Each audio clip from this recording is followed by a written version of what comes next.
soo dhawaada saaxiibayaal aad ayaad u mahadsantihiin sida quruxda badan aad mar kasta noo like gareysaan share iyo subscribe-tana aad nagu dashaan haddana waxaan leenahay dadku nagu cusub nagu soo biira like saara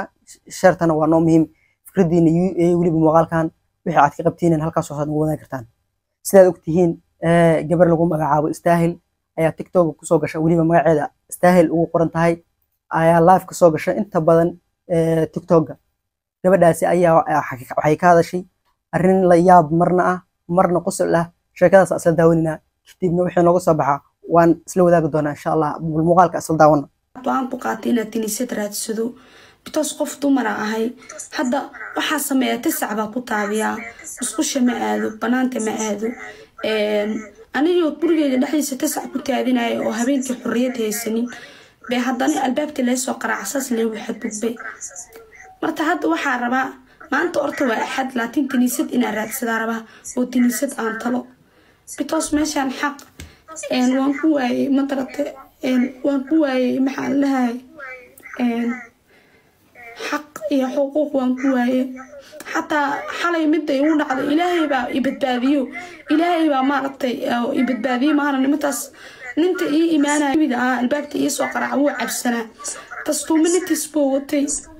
هذا وعب سنة إنه يدلو الربي مثلا سبورة حتى وعب سنة sidaa ujeedinba gabadhan ayaa ayaantaan dhan ka wadi TikTok live ka waliba ololo inay nin taasinaysay camal ah gabadhan ay sheegayso inay nin waasay kadibna ay rabto inay aado kiniisada aado maamo weyn weeye oo intaas la eg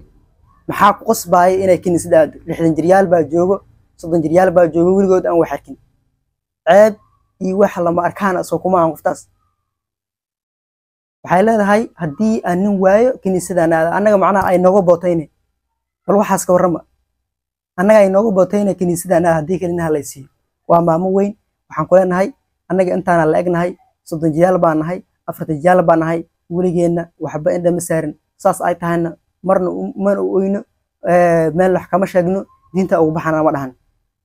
intaas waa sheeko yar kaftan ah waxaan leenahay gabadhaas horto meel allaala wixii ku haye Ilaahay ku qaboojiyo midada kale inta diintan wax lagu kaftama ma aha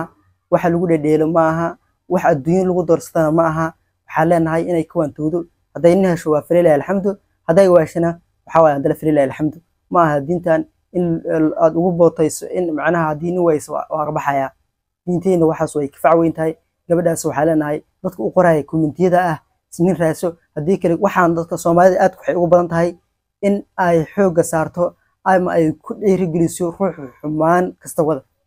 waxaas anaga aan kala tagno qoftiyaan waanino in hadaan u hayno ninkeeda aan u geyno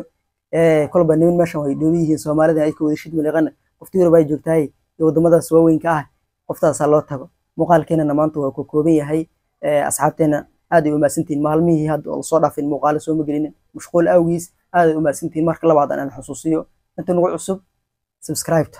iyo like iyo nala dhaafin inta hor noola joogtina aad ay u maasantiin commentiga halkaas soo sii wixii fikradaada ka qabto nagu wadaag maasantiin